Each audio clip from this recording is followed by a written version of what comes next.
Hi there, this is your friend Anna, and the question that I've been getting the most from all of my friends is what are we wearing? This age-old question isn't just about choosing an outfit, it's about choosing how we present ourselves to the world.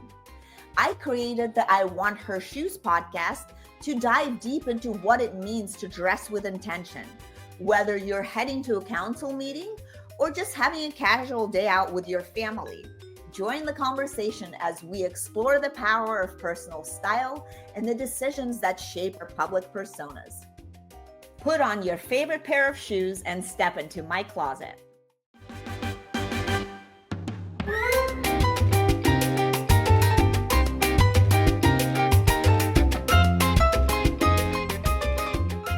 Welcome back to I Want Her Shoes podcast, where we sit down with powerhouse women redefining success on their own terms, one bold step at a time. I'm your host, Anna Anisin, and today's guest is not just changing how we see style, she's changing how we see ourselves.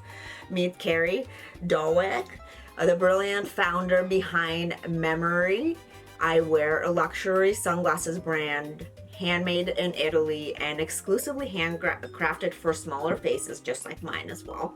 Yeah. And yes, I definitely always have like trouble with sunglasses too. So many people do. I can connect with you on that. That's why I really loved your story. And Kari has taken a personal frustration, as some of us have. Sunglasses never fit, and turned it into a powerful fashion movement. Congratulations, proving that great design starts with great intention. And from working with brands like Nike and Levi's to launching her own category-defining company, Kari's journey is a reminder that building a brand is as much about fit as it is about fearlessness. Thank you.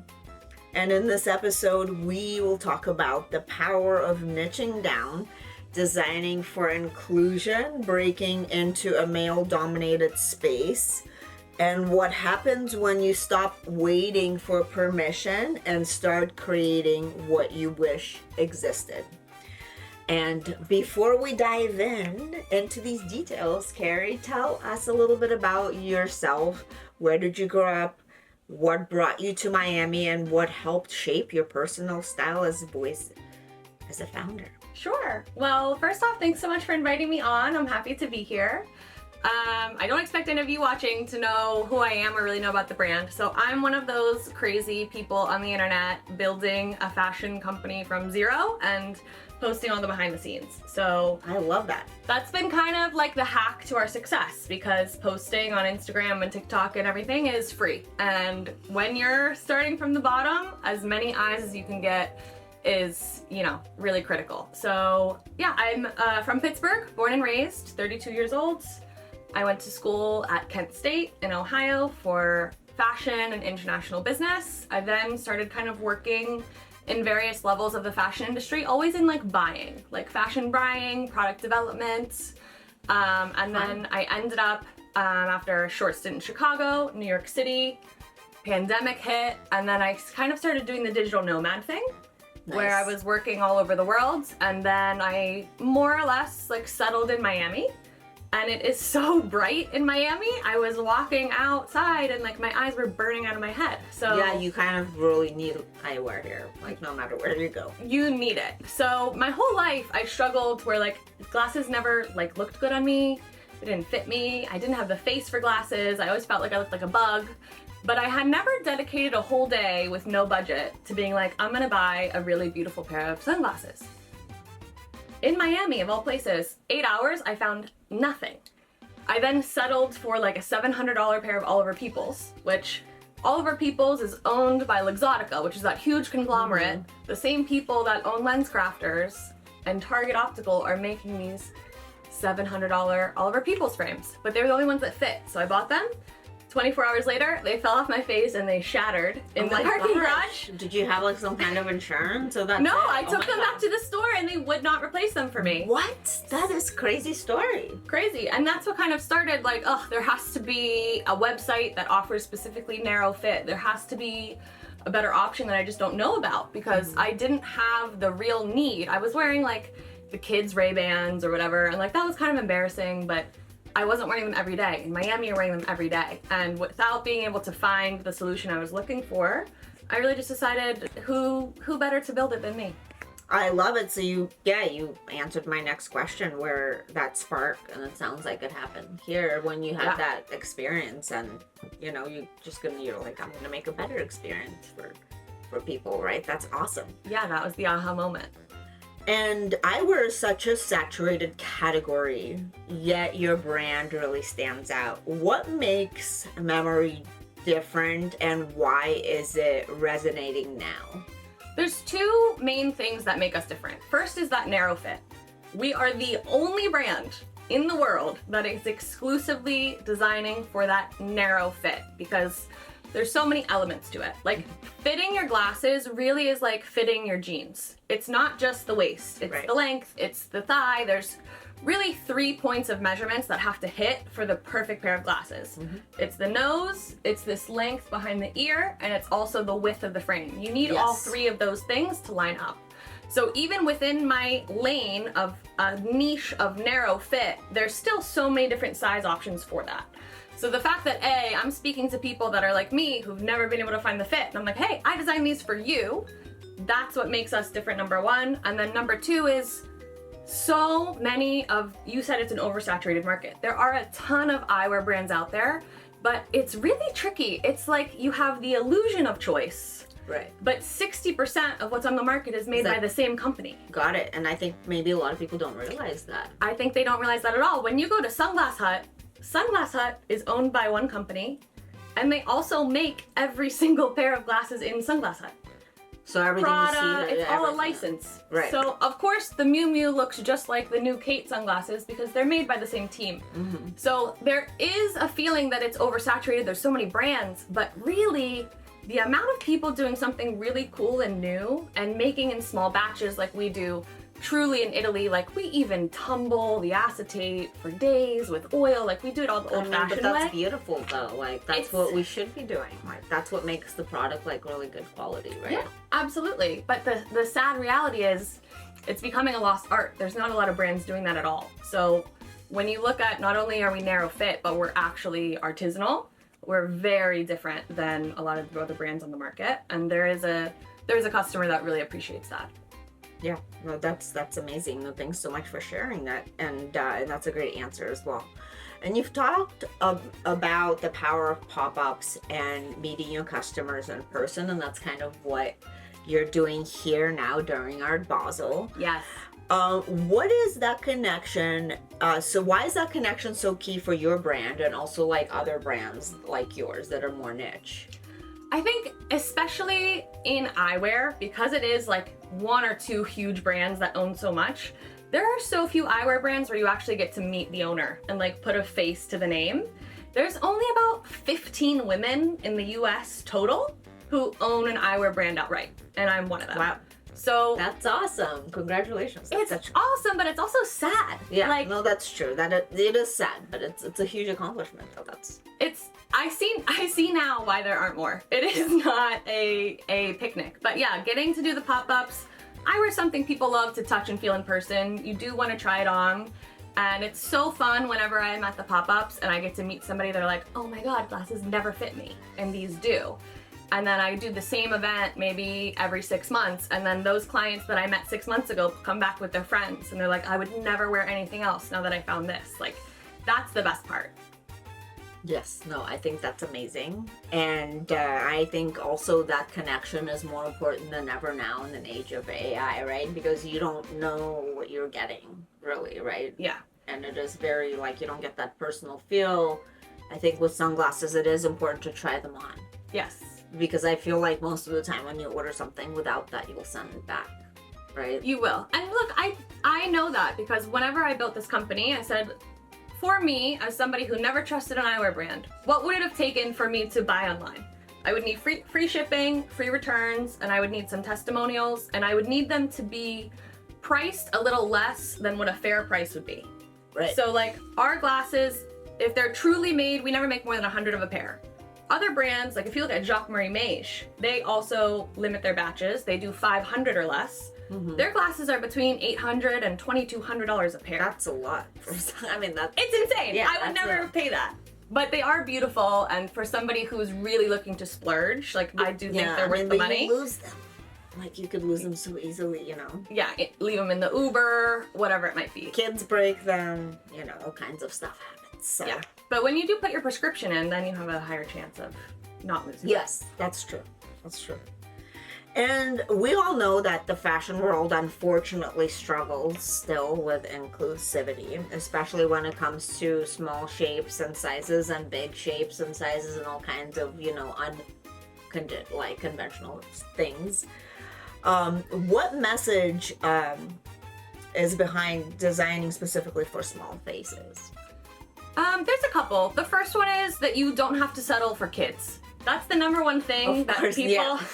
just wear kids' glasses. Like, would you tell me to wear a kid's bathing suit or kids' makeup? No. And especially on your face. Like, that is when you're meeting somebody for the first time and they look at you through your eyes and they make your first impression. Do you want to be wearing anything less than something you're confident in, right? And no matter what your height or your size, you deserve that confidence that comes with wearing a beautiful pair of frames. The reality is, like, I was working in buying for a huge retailer before I started Memory, and the reason there's not more size inclusive options on the market is because they just don't sell fast enough. Okay, so yeah, and they have to get like the seasons and, you know, like that's... So I do understand, like, from a profitability standpoint, the complexity, and we are doing narrow fit, and right now really only narrow fit, which still fits 40 to 60% of people very well, but we're not expanding because I really believe in doing that the best. And I also kind of have the curse of knowledge and working with all these retailers that if I try to do everything, it's gonna fail. You can't please everybody. But I think it is kind of up to the customers a little bit more to hold the big brands accountable and say, okay, you're doing a $50 million Art Basel activation and you can't have a size extra large? Like, yeah, you know? it doesn't make sense. Yeah. So no, that's a great answer. And now let's talk a little bit about your personal style. You always look so polished and distinctive like today. Oh, thank you. That's so sweet. How has it evolved alongside your founder journey? Before I became a founder, I wasn't spending much time at vintage events. Now, a place that I sell a lot and do pop-ups at are in alignment with like very high-end designer vintage shopping events. Love that. And so along with that has been shopping more like archival pieces, and like I did go to school, I learned how to do fashion design, I was working in menswear. I've always had an appreciation, but now that I have all of this incredible vintage under one roof at my fingertips, I've noticed that my designs now have a little bit more of like a vintage influence. I love that. I mean, I feel like vintage is kind of timeless, right? It is, and generally it's the best quality, and they didn't cut any corners because they didn't really have the luxury like we have today of as much mass production. Right. So making things extra special was par for the course, where now it's like such a rarity. Yeah, that's too bad, but it looks like you're bringing it back, which is amazing. Thank you. And we just talked a little bit about design. It takes such a strong sense of visual taste. And how has your own aesthetic influenced Memory's style and design, if at all? Yeah, I mean, I kind of think if I had to encapsulate my personal style, I don't want to like, I don't know, it's weird to label yourself, but Yeah. I would call it like elegant with an edge. Like I love that. something where it's pretty timeless, but there's a fun little unexpected twist. So when I design our glasses, I really try to think about, okay, what is something that is not going to go out of style? It's not trend focused. From far away, it looks like a timeless everyday item, but when someone gets closer, they're like, oh, what is that engraving? And Yeah, there's like little details. yeah, the small, elegant details and just a little bit of edginess where it's very clear that it's rare and it's different and a lot of thought went behind it, but it's still not hard to style. Right. No, I love that. That's great. And launching, let's talk a little bit about craftsmanship that goes behind all these things. And I know that you make your products in Italy, and it's these little handmade details and the small batch drops. Why was this so important to you? And how does it reflect your values? So I am the kind of person where if I am gonna do something, I wanna do it the best. And like Cuban cigars, Swiss watches, there are regions that are known for inventing or doing something the best. Italy invented modern day eyewear. Yes. So I knew if I was gonna do an eyewear company, it had to be Italy. Shout out to Japan. Japan also makes amazing glasses. That's what I hear. Yeah, I hear that's like kind of like not many people know. Yeah. But yeah, they make really good eyewear and jeans too. Excellent, because Japanese have such an appreciation for the details and for fine quality. Like from their sushi to their denim to their titanium, they do a really beautiful job. I don't speak any Japanese. I would love to one day onboard a Japanese partner. But anyways, long story short, I knew it had to be Italy. And because Italy makes the best, the more I peeled back the layers and I started going to all of these factories and really trying to find my partners, it's a dying art in Italy. Why? Because now everybody's outsourcing to China. Oh my gosh. And there's loopholes in the laws where if you make the glasses in China, but it's just a front frame with 2 legs and the legs aren't attached, and then you ship that to Italy and you put the last screws in, You could say in Italy, it's made in Italy? you can say it's made in Italy. Wow, that is like a loophole.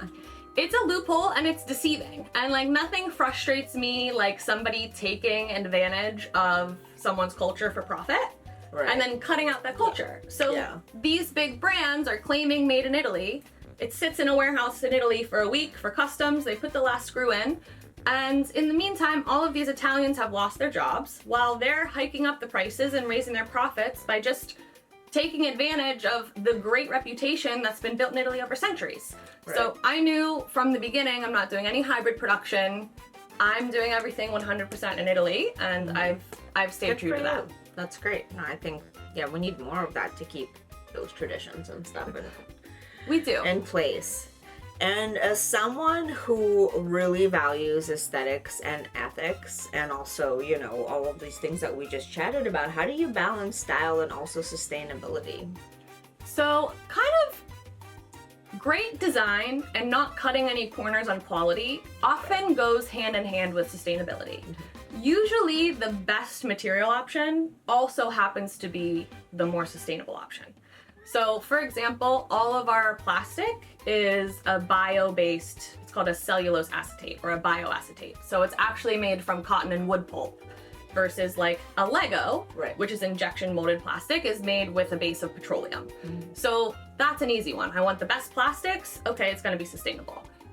Any chance I get, I do the most sustainable option. Like our factory, we use solar panels. We recycle the water that's used to cool down the machinery. I make responsible choices, but anybody who really, truly believes and is trying to make educated choices to save the environment knows that the answer is not in buying new things. Obviously, yes. It's in reusing and reducing your consumption, eating less meat, all of those things. So I didn't set out to make the most sustainable glasses brand because I want to make the best glasses. Right. And it's the most sustainable thing to make something that people are really going to enjoy for 10 years and they're not constantly replacing versus just make something because it's sustainable. And nowadays, people claim sustainability, it's all greenwashed.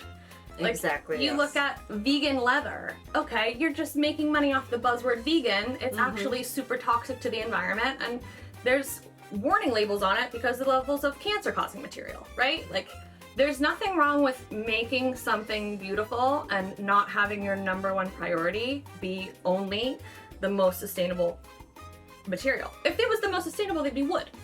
And yes, exactly. Nobody wants to wear that. No. I don't want cardboard glasses. Like, no. yeah. No. That's a great answer. And what has been your proudest, like, this is working, this is awesome moment so far in building Memorí? Probably the Bethany Frankel moment. I don't know if you heard anything about that, but basically... No, tell us about that. I was at an in-person event and I knew Bethany Frankel was going to be there. And I had seen on TikTok, this was like right when all of the chicken salad videos were blowing up, she was wearing these glasses that did not fit her. They were way too big at the nose, they were way too wide, and I was like, she would look so good in my glasses. So I did a deep dive, I analyzed her face shape, and I grabbed a pair of our black cat eyes, which is super flattering and like kind of the pair that started it all. And I pitched her and I said, hey Bethany, I have something that you're gonna love. Can I give you a gift? And she was like, what is it? And I was like, they're glasses. They're designed for an oblong face. They're gonna look great on you. And I gave her the bag and that was it. And I said the word oblong because in one of her own videos, she described her own face as oblong. So a little tip for their founders, like everybody wants to get their product on a celebrity. That is talk like very a celebrity. bold, and that's a great tip. Yeah, Kari. like I would never go up to somebody and label their body or their face shape unless they had first called it to themselves. Yes. But that's what made it click for her. She's like, oh, I have an oblong face. Okay, great. And then she basically did a whole review of them. And she asked me for nothing. It went super viral. It pushed my business to the next level. I was at a wedding in Colombia and my phone starts blowing up with orders. And I'm like, what's going on? That's amazing. Yeah, so I can't tell her enough like how much I appreciate her support and, you know, women helping women. Just like a small business owner who had, I approached her and people were like, wow, like you're really brave. But I believed in my product. I knew that we had the best possible quality and I knew from her content that she would be able to clock it right away, and she did. Amazing. I love that story. Thank you so much for sharing that. Of course. And what advice do you have for anyone who's been sitting on a business idea but hasn't taken it to the next step yet? Or the first step? Any step? You know, the hardest part of starting my whole business was deciding to go all in and do it, I would say. Like, really looking back, that was the most stressful. Like, okay, it's gotten to this point and now I have to quit my security blanket of my 9-to-5. After that, it just becomes like survival mode and you have momentum and you keep it going. But I would also say, like, make sure you're not starting a business for the wrong reasons. Like, if your parents were an entrepreneur and you want to be an entrepreneur, that's the wrong reason. Like, you have to really believe in your bones that what you're doing is going to solve a problem for a lot of people, because that's the kind of drive that gets you through. Because it is a roller coaster. 1000%. There are months where I cannot believe how I've pulled it off, and there are months where I'm like $38 from bankruptcy. Like, it is a wild swing. And it is that just like honest delusion that what you're building is so important that pushes you through. And like, you really have to have that. Like, you have to be all in 100%. This idea is worth all of my time, my money, my energy.